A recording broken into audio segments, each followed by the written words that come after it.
Mi papá engañó a mi mamá y al final él falleció. Bueno, hermana, voy a comenzar platicándote un poquito de mi familia. Estaba conformada por mi mamá, mi papá, 3 hermanas y yo.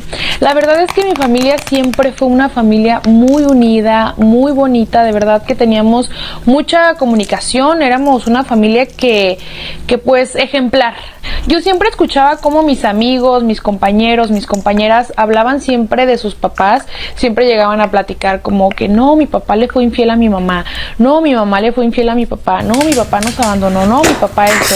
Y yo siempre defendía a mi papá y decía, no, yo tengo el mejor papá del mundo, mi papá nunca le haría eso a mi mamá, sería incapaz de hacernos eso, de abandonarnos o de engañar a mi mamá. La verdad es que mi papá para mí era pues mi superhéroe, era pues un ejemplo a seguir, ¿sí me explico? Un papá ejemplo. Entonces pues yo siempre presumía en todos lados que mi papá jamás le haría eso a mi mamá. Como te digo y repito, hermana, mi familia pues era una familia muy bonita, te digo, muy unida. Mi papá se la pasaba trabajando y mi mamá siempre estaba en la casa cuidándonos a mis hermanas y a mí. Hermana, mi papá nunca de los nunca tomaba alcohol. Él era una persona que no tenía ningún vicio, te digo, pues era el papá ejemplo. Entonces él nunca tomaba, hasta que un fin de semana, hermana, yo para este entonces tenía más o menos como 14 años y mi papá llegó súper borracho. En este momento nuestras vidas cambiaron drásticamente. De verdad, mi papá llegó no borracho, hermana, ahogado en alcohol, al punto de que ni siquiera podía hablar. O sea, imagínate qué tan borracho estaba. Y además, como él era una persona que no tomaba, pues ese día yo creo que se acabó todo el alcohol de la cantina y de la vinatería de la esquina, porque de verdad llegó ahogadísimo. Para esto, hermana, cabe señalar y mencionar que mis papás siempre tuvieron un amor muy bonito. Pero, hermana, te digo que en este momento, este fin de semana, yo no sé por qué, pero pues las mentiras siempre salen a la luz. Entonces nos teníamos que enterar de lo que realmente estaba sucediendo con mi papá. Hermana, pues resulta y resalta que mi papá de la nada en la madrugada se despierta y mi mamá pues no estaba dormida, porque mi mamá estaba como que ¿qué está pasando, verdad? Porque nunca había visto a mi papá así. Y pues mi mamá, por no preocuparnos, pues no nos dijo nada, pero ella se quedó despierta ahí a un lado de con él.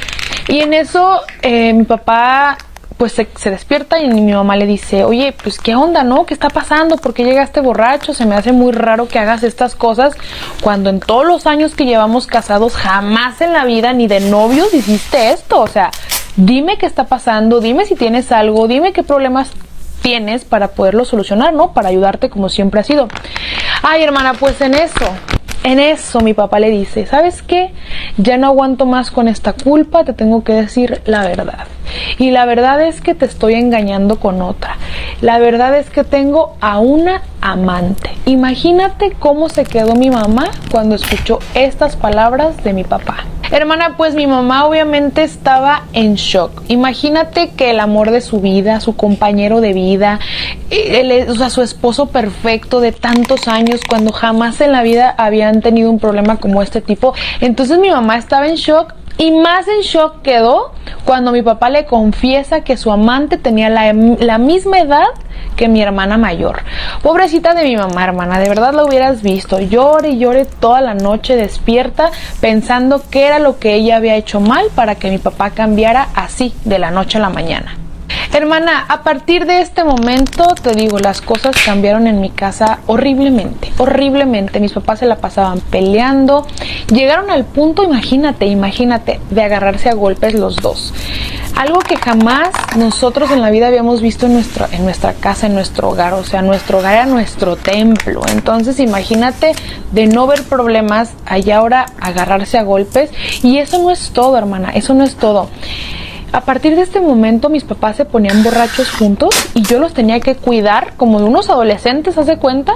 Luego mi mamá estaba en una depresión tan profunda que yo puedo ahorita entender, ¿no? La situación en ese momento. Tal vez uno pues no ve las cosas como con tanta madurez. Mi mamá tomaba pastillas para irse de este mundo, para no decir la otra palabra. Y en una ocasión mi mamá cayó al hospital 2 días internada de lo grave que se puso por haber tomado tantas pastillas. Afortunadamente y gracias a Dios pues no le pasó nada grave. Pero imagínate, hermana, nosotros en mi casa, vuelvo a repetir, de nunca haber problemas, ver esto, Mi mamá también borracha, mis papás los dos borrachos, mi mamá en el hospital porque ya no quiere estar aquí en este mundo por la depresión. Era un caos. Hermana, pues a raíz de esto, pues mis hermanas y yo empezamos a tener muchas complicaciones, por así decirlo, con nuestras vidas.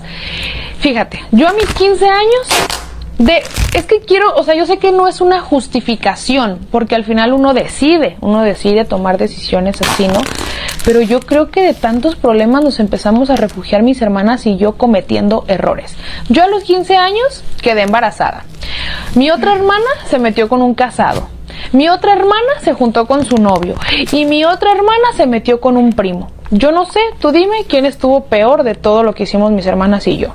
Hermana, pues pasaron 2 años y mis papás decidieron estar juntos. Decidieron no separarse, darse una oportunidad más y arreglar la situación. Mi papá obviamente dijo que dejaría a su amante y así fue. Dejó a su amante, hermana, pero la amante estaba tan enojada, tan furiosa por todo lo que estaba sucediendo, que le dijo a mi papá, ¿sabes qué? Está bien, te voy a dejar, pero me voy a vengar. Esto no se va a quedar así. Yo te voy a hacer daño a ti y a tus hijas. Y hermana, yo no sé si tú creas en la brujería. Yo no creía tanto en eso hasta que nos pasó todo lo que te voy a platicar. Justamente cuando mi papá deja a su amante, hermana, mi papá comienza a tener unos dolores muy fuertes en el estómago, pero horribles, al grado de que teníamos que llevarlo una y otra vez al hospital. Y en el hospital solamente nos decían como que, no, pues es una gastritis, no, pues ahí es donde estreñido, no, pues que no sé qué, pero nunca lo atendían bien. Y mi papá estaba sufriendo muchísimo con esos dolores que le daban en el estómago. Total, hermana, que después de mucho tiempo de estarlo llevando a hospitales, fuimos a un hospital privado donde le dijeron que tenía pancreatitis.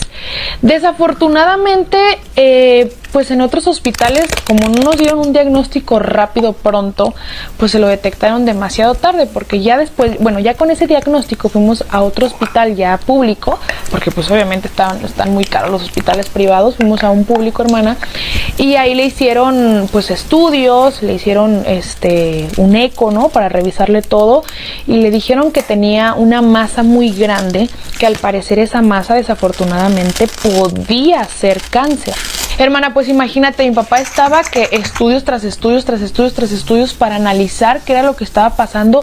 Lo más curioso de todo esto, hermana, es que ningún medicamento, nada de lo que le hacían en los hospitales a mi papá le calmaba el dolor. Nada, hermana, de verdad era terrible verlo sufrir así, pero nada, o sea, te lo juro que por la vena, pastillas, o sea, de todo y nada le calmaba el dolor. Él estuvo internado septiembre, octubre y parte de noviembre. Después lo movimos a otro hospital donde pues ahí ya probablemente se quedaría con todo el tratamiento, porque pues luego nos decían que era una cosa, luego que otra, total que no lo hallaban, o sea, no hallaban qué era lo que realmente estaba sucediendo, hermana. Y estuvo bien triste porque estuvo diciembre, estuvo pues Navidad y Año Nuevo en el hospital, hermana, cuando todos los años pues mi familia y yo la pasábamos increíble, la pasábamos juntos, unidos. Entonces imagínate pues cómo cambió nuestras vidas en ese tiempo. Hermana, pues ya le hicieron un bloqueo de nervios pues para poder controlar el dolor, y ni así, hermana, ni así le quitaban el dolor a mi papá. Al principio esos dolores eran como que un día sí, un día no, y ya ahorita eran todo el día, todos los días. Entonces ya para finales de enero nos dijeron, ¿saben qué? Ya llévenselo a su casa, pero la verdad es que se lo van a llevar sin muchas esperanzas de vida. Nos dijeron que pues ya mi papá no tenía mucha posibilidad de vivir. La verdad es que ya pues su enfermedad estaba demasiado avanzada, ya no había nada que hacer. Y un 14 de marzo del 2019 yo estaba llegando a mi trabajo cuando me marca mi mamá y me dice, regrésate a la casa. Hermana, pues pareciera como si mi papá me hubiera esperado, porque cuando yo llego, pues desafortunadamente mi papá falleció. Estuve con él en su último aliento, hermana, y te juro que es un dolor tan grande que es como si me hubiera pasado ayer, haz de cuenta. Yo te puedo decir que la verdad me decepcionó muchísimo cuando pasó lo del amante y todo esto, cómo sufrió mi mamá, todo lo que pasó en mi casa, pues para mí fue algo muy fuerte y pues muy doloroso. Pero hermana, como quiera, pues era mi papá, ¿no? Entonces para mí era como mi superhéroe, para mí desde chiquita lo veía como lo mejor del mundo, y aunque me dolió la traición que le hizo a mi mamá, pues yo lo amaba mucho. Actualmente, hermana, yo sigo estudiando y trabajando para que mi mamá se sienta orgullosa de mí. Y aunque mi papá ya no esté conmigo, también quiero que él se sienta orgulloso de mí, porque donde quiera que él esté, estoy segura que me está viendo.